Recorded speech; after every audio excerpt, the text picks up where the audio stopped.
મસાલા ભાખરી અને વઘારેલા મરચાં બનાવવાની રીત। સૌપ્રથમ મસાલો બનાવવા માટે મિક્સર જારમાં શેકેલું જીરું, શેકેલા તલ, વરિયાળી, અજમો, મરી, કસૂરી મેથી, મીઠો લીમડો, શેકેલા શિંગદાણા અને હળદર લઈ ક્રશ કરી મસાલો તૈયાર કરી લો। કણક બાંધવા માટે તાસમાં ઘઉંનો લોટ, સોજી, મીઠું અને તેલ લઈ મોઈ લો।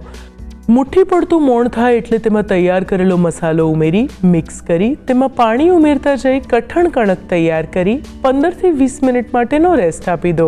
રેસ્ટ આપી દીધા બાદ કણકમાંથી લૂવો લઈ વણી કટરથી કટ કરી કાણા પાડી તવા પર મૂકી શેકી લો।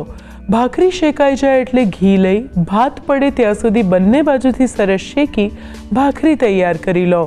વઘારેલા મરચાં બનાવવા માટે એક બાઉલમાં હળદર, લાલ મરચું, ધાણા જીરું, આમચૂર પાવડર, સૂંઠ પાવડર, વરિયાળી, રાઈના કુરિયા, મેથીના કુરિયા અને જીરું પાવડર ઉમેરી મિક્સ કરી મસાલો તૈયાર કરી લો।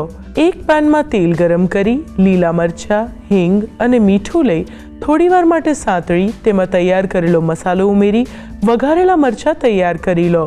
ભાખરીને સર્વિંગ પ્લેટમાં લઈ વઘારેલા મરચાં સાથે સર્વ કરો તો તૈયાર છે મસાલા ભાખરી અને વઘારેલા મરચાં।